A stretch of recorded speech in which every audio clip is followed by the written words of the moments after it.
Sacred Heart is proud to sponsor Pensacola Histories in recognition of the Daughters of Charity who brought their mission of care to Pensacola over 90 years ago.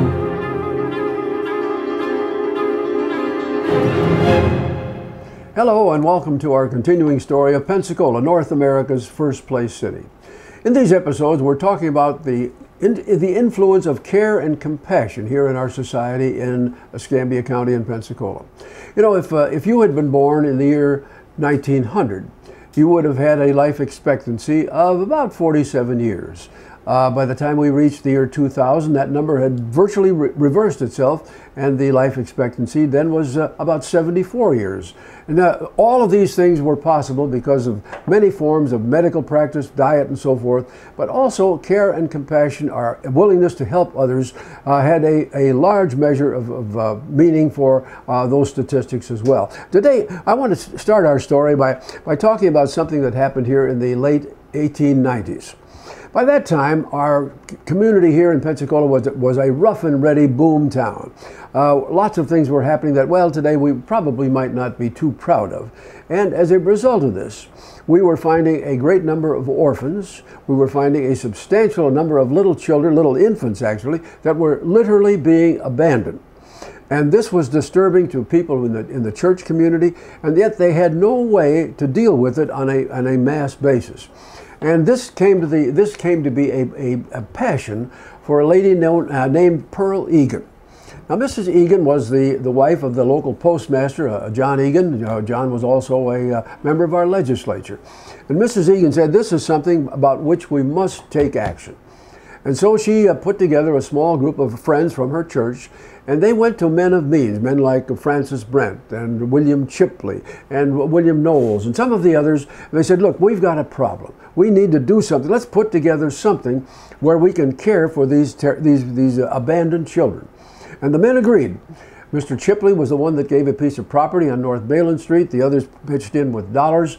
And so in 1896, what became known as the Pearl Egan Home was established to do just exactly what Mrs. Egan had laid out.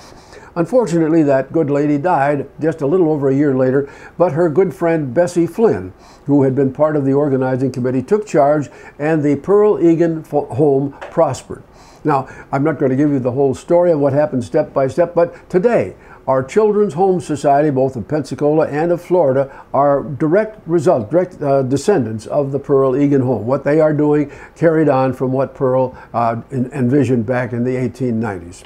Well, as we move forward, we find that as we get close to the year 1900, we find a kind of an epidemic coming upon, not the women, not the children, but this time on influential and affluent men.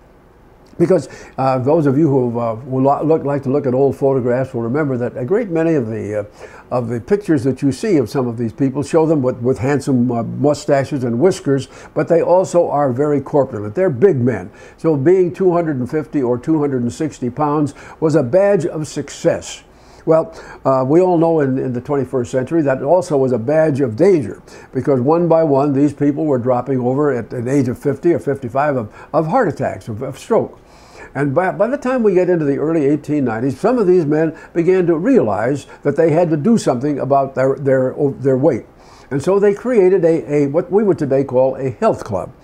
They built a handsome building down on North Balin Street, and it was equipped with all of the things that you would think might be used for that purpose, the weights and the measures, and on the track around the top, all of the things that they could use, and it was quite successful. And a few years later, of course, as we moved into the 20th century, the whole community was beginning to be caught up in this.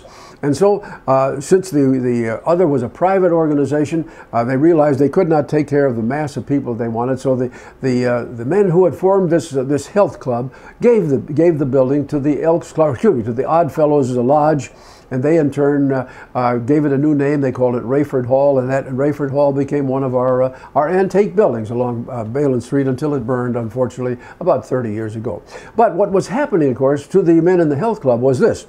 About this same time, a wide group of men came together and said, look, there is a movement afoot in the United States to address the very problem that we're talking about, and it's called the Young Men's Christian Association, the YMCA. We ought to have a chapter of the Y here. And so, beginning in early 1903, they brought together the sufficient funds to do this work. They bought a lot on North Palafox Street, and they engaged a young man who had been trained for YMCA work. His name was John Sherrill.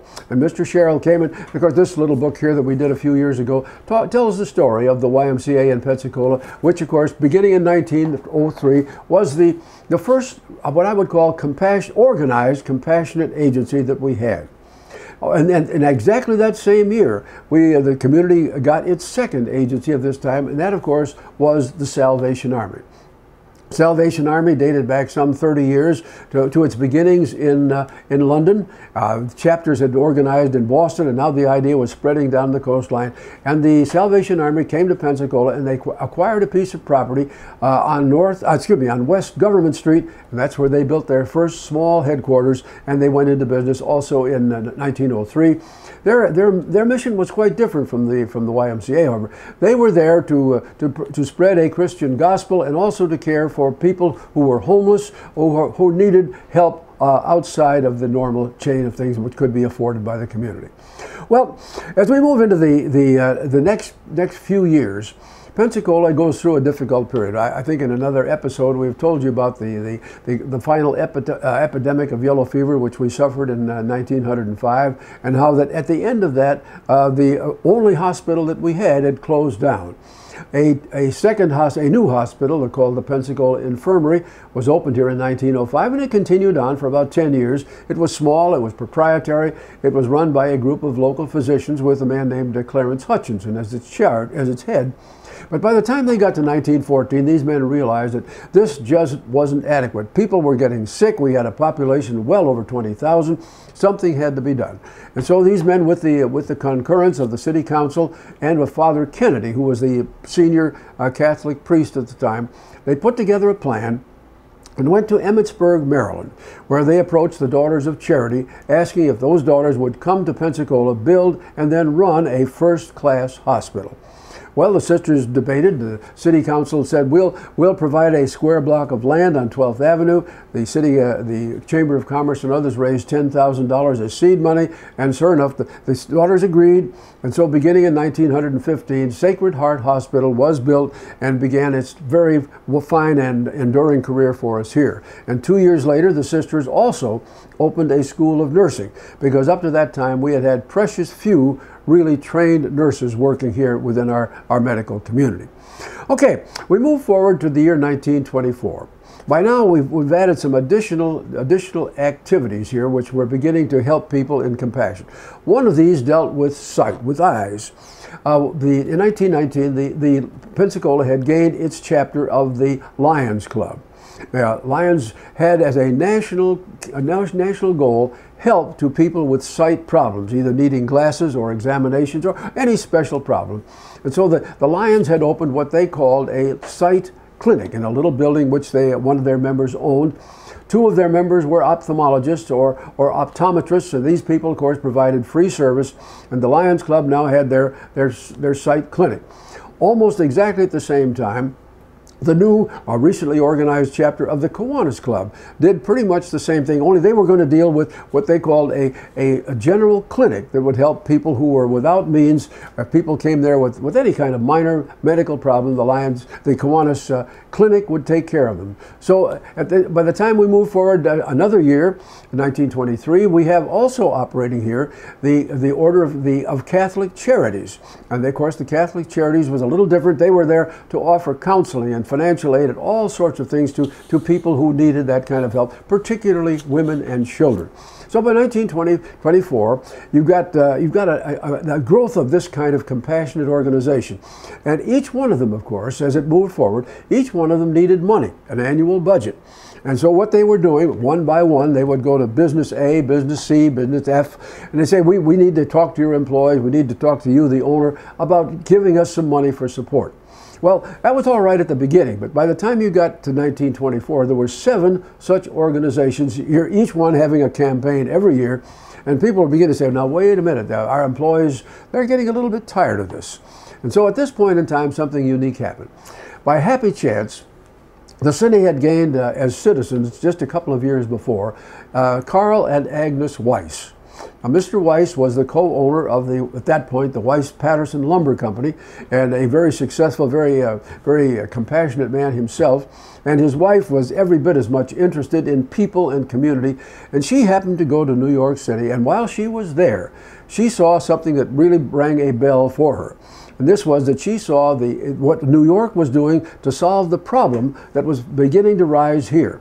And it was called a community chest. This was an organization which would bring together necessary facilities and planning for a single annual campaign to raise the money so that each one of these deserving agencies would receive funds for them. Perhaps not all that they would need, but certainly a large part of their budget. So in the month of April 1924, the community chest was organized and became a part of our community. Now, I overlooked one agency, and we must go back to that because it's important in our time. I'm getting old. I must be getting forgetful, because in 1917 we had one other agency come on board that, of course, it was part of the community chest, and this, of course, was the American Red Cross. The American Red Cross had been around in the United States for some 20 years by then, but with war clouds beginning to darken here around Pensacola, the people at the Navy and a number of very wise local citizens came together and said, we ought to have a chapter of Red Cross here.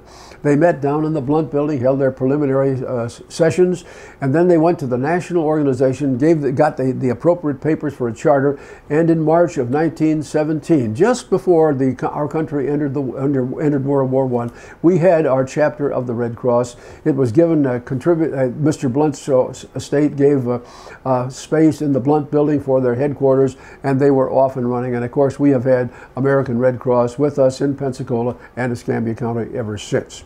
Okay.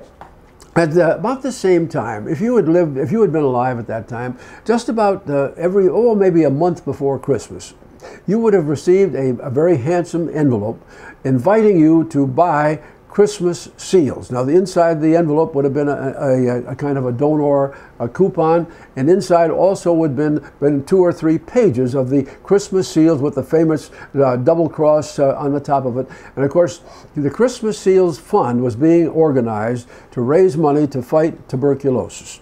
Tuberculosis was becoming more and more of a national concern, and this idea, organized by physicians in New York City, came on about 1920. That's as close as I can place it here for Pensacola. And from that point forward, the Christmas Seals campaign would be a part of regular annual mailings that you would have received on and on for many years. They had no particular organization locally. This was something of a national mail campaign, but Pensacola was a part of it. Well, we come up to 1933.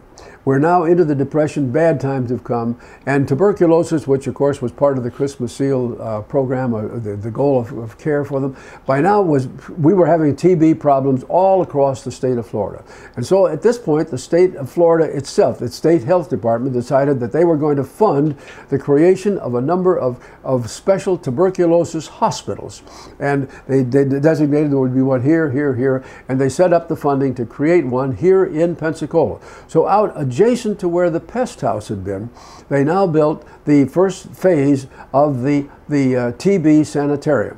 It opened up in the latter part of 1933. It was a small hospital, 5 core wards for it, and of course it was immediately a very successful enterprise for us, because Northwest Florida certainly had its share of tuberculosis patients. But I should mention that by this time, the entire county, Escambia County, had about 40 doctors, and that included those, of course, who were practicing up north in the Century area. And of course, they were very concerned about TB, as they were with hookworm and some of the other things. But by the time we get to the early years of the Depression, these were our concerns, and health and compassionate organizations were rising to try and meet them.